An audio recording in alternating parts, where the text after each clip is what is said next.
Dari HKBP Resort Parulian di pagi hari ini, saya menyapa Bapak Ibu serta saudara-saudara sekalian. Salam sejahtera bagi kita semua. Sebelum kita mendengar dan merenungkan firman Tuhan di pagi hari ini, marilah kita berdoa. Berfirmanlah ya Tuhan, hati dan pikiran telah kami siapkan untuk disapa firman-Mu. Amin. Firman Tuhan yang menjadi sumber kekuatan dan sukacita bagi kita di dalam melaksanakan aktivitas kita satu hari ini, Jumat 3 Juni 2022, tertulis dalam kitab Yunus pasal 4 ayat 4, demikian firman Tuhan. Tetapi firman Tuhan, layakkah engkau marah? Syukurilah pengampunan dan keselamatan dari Tuhan. Saudara yang terkasih dalam Kristus Yesus, marah merupakan salah satu ungkapan dari seseorang yang ditunjukkannya atas ketidaksetujuannya atas perbuatan orang lain. Demikianlah yang terjadi kepada Yunus. Dia marah ketika melihat Niniwe bertobat dan Allah tidak jadi menghukum kota tersebut. Yunus mengenal Allah dengan baik. Yunus tahu bahwa Tuhan yang dia percayai adalah Allah yang pengasih, penyayang, dan panjang sabar. Allah yang berlimpah kasih setia. Dan Allah yang menyesal karena malapetaka yang hendak didatangkannya jika seseorang itu bertobat dan kembali kepadanya. Tuhan menginginkan pertobatan kota Niniwe, dan untuk itulah Yunus diutus oleh Tuhan. Sebaliknya Yunus berpikiran lain. Perbuatan dosa dan kejahatan yang dilakukan penduduk kota Niniwe bagi Yunus pantas untuk mendatangkan hukuman Tuhan. Dan dia punya keinginan bagaimana kota Niniwe tersebut merasakan murka Tuhan.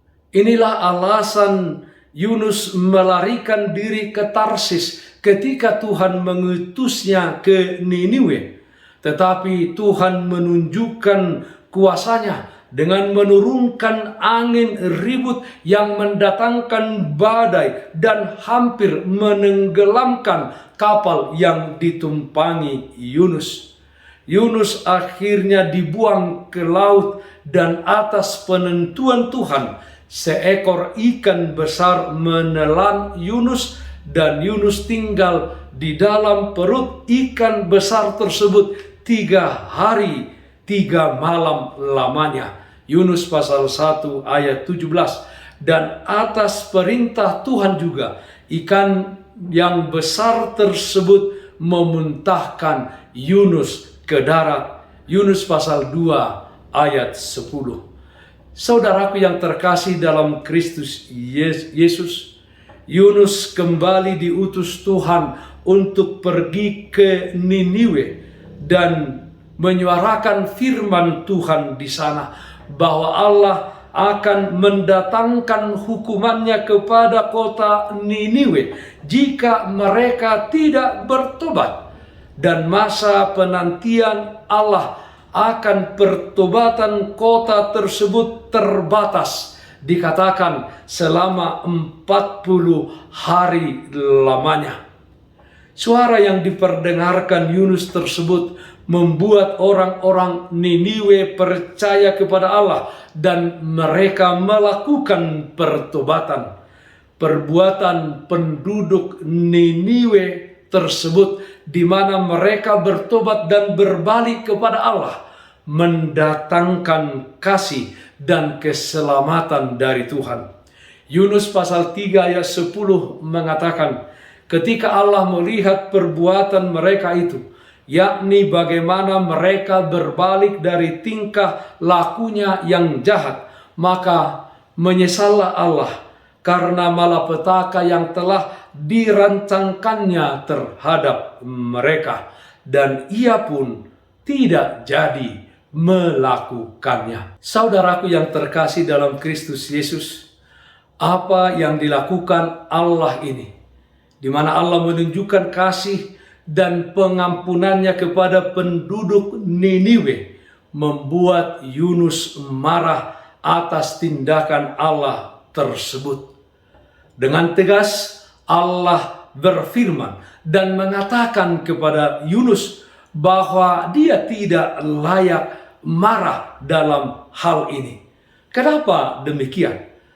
Sebab Tuhan berhak memberikan belas kasihan kepada siapa yang dikehendakinya.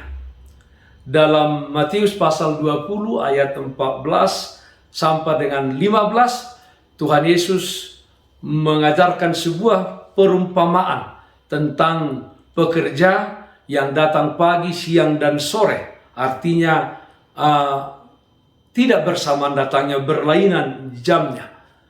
Dalam ayat 14 dan 15 Yesus berkata, "Ambillah bagianmu dan pergilah.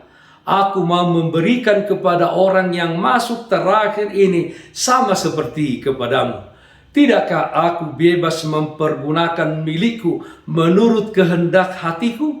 Atau iri hatikah engkau karena aku murah hati?" Sesungguhnya apa yang dirasakan oleh Yunus mungkin juga kita merasakannya.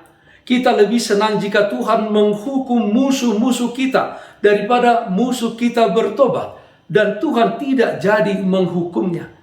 Kita lebih senang jika orang-orang yang melakukan kejahatan, kriminalitas dihukum Tuhan daripada mereka bertobat dan menjadi orang yang baik.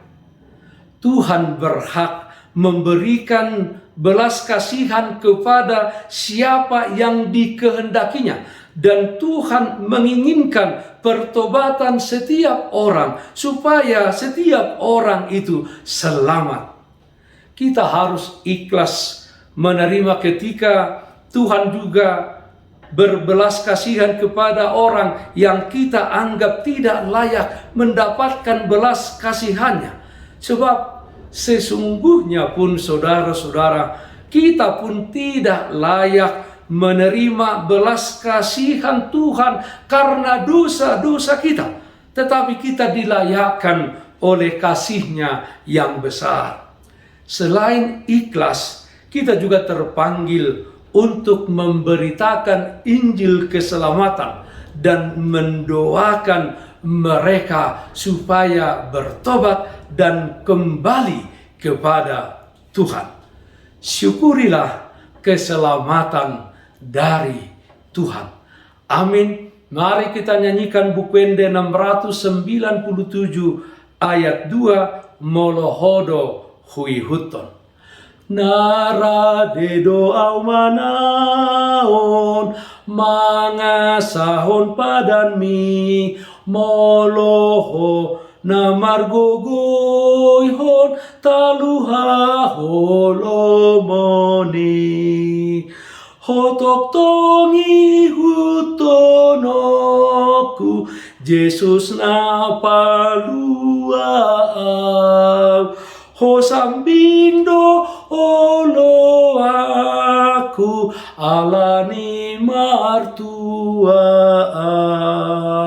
Marilah kita berdoa. Yalah Bapa dalam surga, Allah yang baik, yang senantiasa menyertai kami di dalam kehidupan kami di tengah-tengah dunia ini. Ya Tuhan, dengan kuat kuasa Roh Kudus-Mu, ajarlah kami untuk senantiasa mensyukuri akan pengampunan-Mu, akan keselamatan yang dari Tuhan, yang Engkau anugerahkan ke dalam kehidupan setiap orang yang percaya kepada-Mu. Dimanapun saat ini berada orang-orang yang sakit, Tuhan memberikan kesembuhan. Orang-orang yang berduka, Tuhan memberikan penghiburan. Di dalam satu hari ini, atas kehidupan kami dan aktivitas yang kami lakukan. Kiranya Tuhan hadir, memberikan kekuatan dan sukacita bagi kami. Dalam nama anak-Mu Tuhan Yesus Kristus kami berdoa, terpujilah nama-Mu. Amin. Kasih karunia Tuhan kita Yesus Kristus, kasih setia dari Allah Bapa, serta persekutuan Roh Kudus, itulah yang menyertai-Mu hari ini, kekal sampai selama-lamanya. Amin. Bapak, Ibu, Saudara-saudara yang terkasih, taatlah akan protokol kesehatan. Bersihkan hatimu, bersihkan rumahmu, bersihkan pekaranganmu. Tetaplah berdoa kepada Tuhan, sumber berkat dan anugerah di dalam kehidupanmu. Salam sehat, tetap semangat. Tuhan Yesus memberkati kita semuanya. Shalom.